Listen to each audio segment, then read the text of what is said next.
Hello folks, welcome inside another edition of JCHATS. I'm JD, and it is my pleasure to share with you another one of those very interesting conversations with another one of Trinidad and Tobago's most recognized performers. As always, you know I love to remind you, please click like, subscribe, and share. We've got so much more of these great shows to share with you, and we want you to share it with the world. Vaughnette Bigford.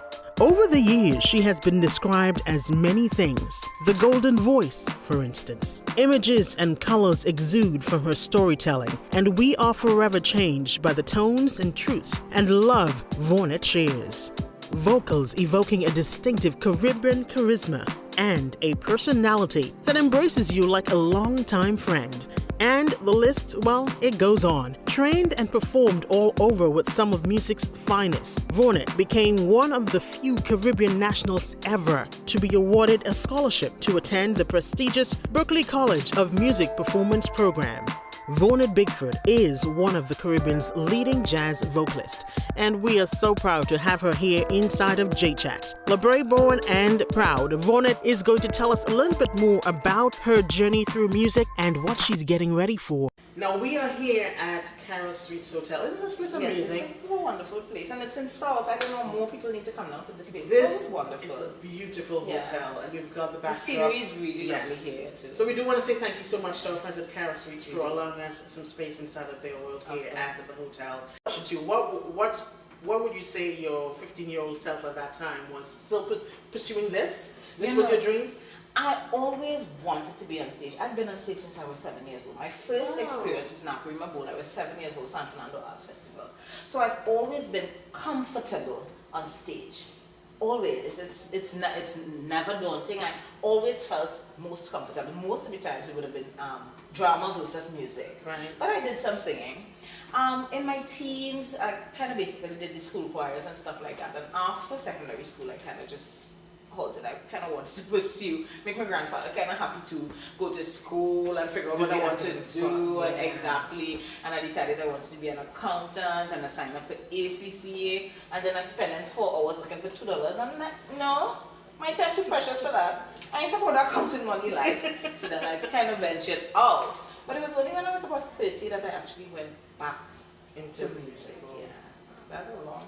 I thought I was starting so late, and I thought I'd be so behind. It's like, seriously, you can start. Well, what is for you is for you, because even if you start at 30, if this is what you are placed here to do, and certainly singing is, yes, you love your job, I do, 9 to 5, but this is truly your passion. Yeah, I think I found it, and I'm really happy that I found the balance of pursuing the music and still loving the job that I do. So I tell people, I try not to interfere with that. I try not to interfere with the variables. They're too much. Like someone was asking me the other day, so what are you thinking about? Like touring to Europe and tour. And I said to them, no. And that's really simply because, no, I like my job. I like my family. My grandfather is 94. Yes. I like that I could go spend time with my grandfather. I really don't want to be anywhere but here right now. I don't want to interfere. I'm not one that want to, oh gosh, I'm looking to blow up. So you're not chasing, I mean, yes, you are known, but you're not chasing that international fame thing. No, I may be very unambitious, but I'm absolutely happy with where I am, and I think the person to decide what makes me happy is me. Yeah. I'm fine. And you have studied internationally. You've worked I have. And I still go out. I still go maybe once per year. Find somebody to study with. Do some workshops, of course, because I have to keep current. I can't take this for granted and say, well, you know, I reach a certain place. And no, there's so much to learn. And so many people, sometimes people much younger than you, to get inspiration from. You know, so I like going out there and kind of immersing myself in it for a little bit and then come back. So as you speak about that, going out and still tapping into learning more every year, what sort of advice would you offer someone who's watching you right now, who really admires you? I think we all do, so that's not a lie. But a young person coming up who says, I want to really do what I like Vaughnette to is tell doing. people, be true to yourself. If this is what you want to do, do it.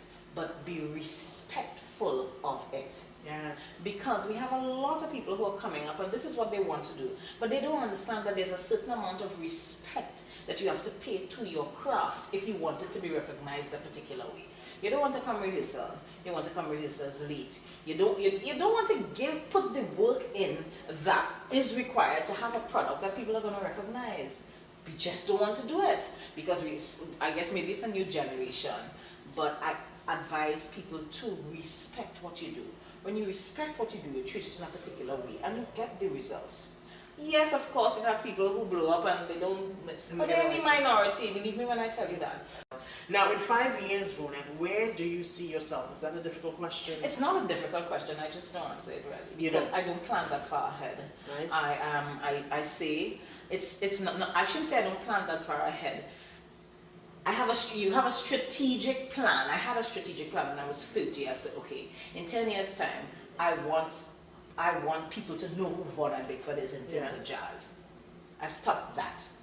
I'm saying right now, I'm committing to giving the best of myself. I'm committing to producing quality or giving off quality performances, but really and truly, my focus is on living, trying to stay alive, trying to stay healthy, trying to maintain some sort of stress-free life, some sort of balance, where, as I say, I don't interfere with the variables and I'm kind of happy. You understand? I'm planning that far ahead. Maybe another CD, maybe some, I just don't know. And like you said, I mean, health is the biggest factor. And I've had some challenges, so that's why I can say that. Oh. I've had some challenges, and I know that I need to pay particular attention to that, because if I'm not healthy, there's nothing else that I can do. You can't. No. So Vaughnette is, you just mentioned CD. So Born to Shine, you gave, when did you give us an album again? That was 2017, are we in 2018? Yes. Yes, that was last year. The launch was March, actually my birthday, March 11th and 12th last 2017. The album did amazingly well. Yeah, I sold 1,000 copies, which is like really fabulous. And you had some cheerleaders on the outside, as mentioned, Priya and Adrian, who was really pushing that for some time. I love them, yeah. Yeah, so the album did great, and then after that you were also pushing some branding in terms of clothing. I saw that too. Okay, so that came with the launch. Actually, we did the t-shirts and the vest for the band on the night of the launch. Right. That was the intent. And then people started asking, hey, I like that vest. And it turned out to, because we probably sold maybe more than 250 or 300. So you're going to continue that? Yeah, it's ongoing. When people ask, we just put it into them. You know? But last year, primarily 2017, we spent most of that time kind of pushing the CD, you know, playing the music from the CD at festivals or wherever we were hired, and getting the CDs off. So 2017 was wonderful. Now that album, you touched on some of the classics and put that jazzy feel into it. Yeah. What was some, and I really don't like to ask this sometimes, but what's your favorite or a few favorites coming off of that album? I like Missing Generation by Ella Arden, more so because I thought it was very timely. Yes. You know, these songs were recorded maybe more than 10, 15 years ago, but so very apt, so very relevant. I liked the treatment of it too that Ming gave. I like No Money No Love. I like performing No Money No Love all the time, because for me it's like this anthem for us women, and we get them to sing along, and the men sit down there and they're not very happy, but we're happy anyway. And Be Careful by Moochum. That's one of my favorite songs to perform. So you are in love, or you do appreciate some of the calypsonians or other musicians coming out of Trinidad and Tobago. Different genres, but... Of course. I tell people that though calypso was not my experience, I was raised by my grandfather, who didn't play a lot of, my grandparents, and they didn't play a lot of calypso and soca. To be honest, my grandfather had a Sparrow, a Kitchener, and a King Austin. That's the three, Lord Nelson. That's before I remember. I can't remember hearing any other calypso or soca in our house. It was Jim Reeves, and it was the songbook Sarah Vaughan, Lena Horne, stuff like that. So I really didn't hear a lot of calypso. So I wasn't really connected to it very much. I'll be very honest in saying, yes, I'm a Trinidadian woman who really didn't connect with calypso and soca until much later in my life. But when I did, I found that, and I guess we kind of box our music into this kind of corner. Man, we had some wonderful songwriters. Yes. We had some great songs in the 70s and 80s. Wonderful songs by Trinidad and Tobago songwriters. Music that was produced right in this country. So when I was kind of delving into it, I said, man, I need to bring back some of this stuff. We need to kind of recreate a little new water. And kind of because we have a younger audience, some of whom have never heard who Carol Allison is. They have no idea, absolutely no idea who Kellyanne was.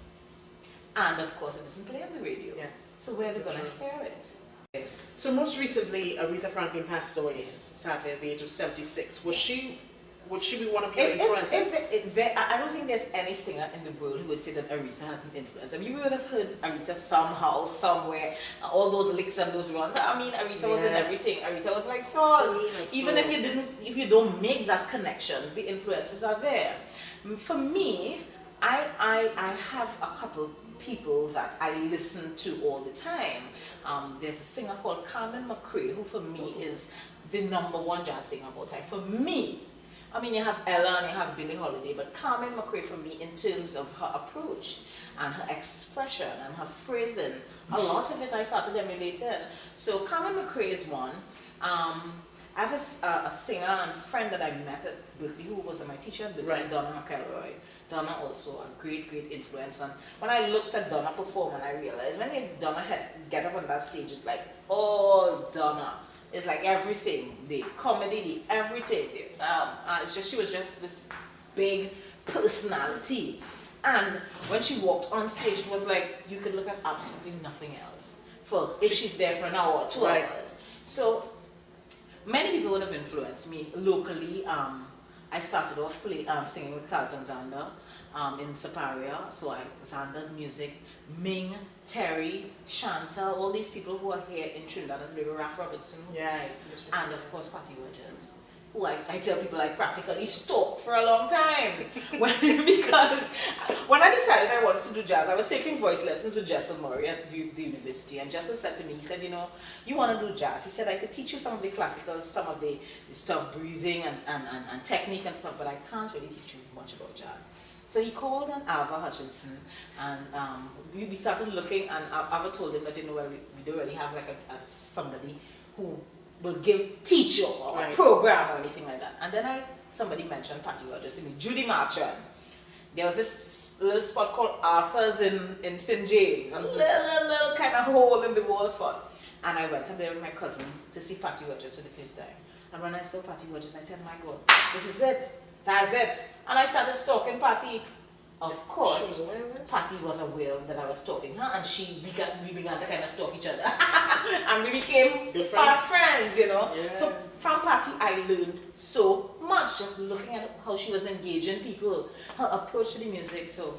And you do, as you said, engaging people. That's of course. So I see you stalked and you took some notes. I did stalk and take notes. You can't just stalk in vain. Then I make my real stalker. You need it before. So guys, we're getting ready for rapid questions with Miss Vaughnette Bigford. And she's decided that she will play along. Yeah. Yeah. She's going to answer at least all the questions that I have here. Let's see. Yeah. And in just a few minutes, we have the opportunity of hearing her sing too. So it's all happening right here in JCHATS. So keep it locked, all right? First question. Vaughnette. You can look at me. All right. What's your favorite song right now? Yellow by Coldplay. All right. Place you'd love to visit outside of Trinidad and Tobago. Most memorable ever performance locally and internationally. Jazz on the Greens 2017. Internationally? If you ever touched anywhere? Yeah, I like the local one. She loves home. Home is home. Yeah. Favorite place to hide out or be alone? Not my bedroom. With Netflix. With Netflix, yeah. All right. What's your favorite color? Green. All right. Favorite local dish? I don't really like local food, really. There you go. That's strange. So favorite international dish then? You don't like local food? I don't really like food, you know, to be honest. I eat food to live, you know. I'm not a fan of food, really, to be honest. I eat to live. And I love that authentic answer. Yeah. So we'll take that. Yeah. So still on food, slight pepper, no pepper? No pepper. No pepper? Did you not hear about my pepperoni experience? Did you not read that on Facebook? I missed that one. But I can't even talk about it here. It was not good. No pepper ever. I will check that again then. Ever. Who was the last person you texted? You. Thank you. Biggest pet peeve?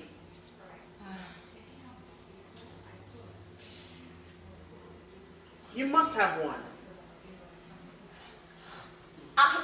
Oh gosh, I don't like people who don't smell. Okay, you see my face, right? Yeah. When I say you don't smell, I really like, scent is important to me. I like to smell people. So you smelling me right now? No. Oh, you don't like me right now? No. When I say no, so it's like, if you pass by me and you don't smell, not that you're smelling bad enough, but you don't smell, there must be some scent. You must give out some scent. Something. All right, what's the most craziest thing you've done? You know, I'm not that person. Not that person. You know. What's in your handbag right now? Oh gosh. One thing. 750 pounds of everything. Everything. Absolutely love on it. Everything, I'm telling you. Everything. Sinus nasal rinse for my sinuses. Feminine products, my wallet, makeup, 2 bill heads for me to go by the doctor, 2 pairs of earring, a scarf. I love it. Yeah, it's ridiculous. All right, and what, are you a morning person or night person? Definitely not a morning person. I'm not a night person either, because I like to sleep. Yeah, like me. I like to sleep. I don't like it in the morning. I don't like it in the morning, and I don't like it in the night. I'm just a person. When I get up, I'm like, I'm tired. And 7 o'clock, I want to go to bed. So I don't know what You're in between. Not really in between that. I don't love it. So guys, I do want to say first off, thank you so much for looking on inside another episode of JCHATS. I had the opportunity, and you had the opportunity as well, to view a conversation between myself and Miss Vaughnette Bigford. Amazing personality, beautiful voice, beautiful personality too, and just so funny. So guys, I hope you enjoyed another one of our discussions inside of JCHATS. Join me again for some more as we go through season 2 together. Oh, and by the way, please don't forget to click like, subscribe, and share. I'll truly appreciate it. Thank you as well to the entire team, as always, behind the scenes of JCHATS. You belong to the ivory tower. That ivory tower, wow. The material world makes you feel superior, and so you look down with scorn at your brother. But your flying space will soon be getting narrow. Soon you won't be able to resist the arrow. For birds that fly high, none of them ever touch just sky. Birds that fly high, they got to come back down to die. So flap your wings and fly, you will never touch just sky. Don't care how high you fly, you got to fly back down to die. For birds that fly high, got to fly back down to die.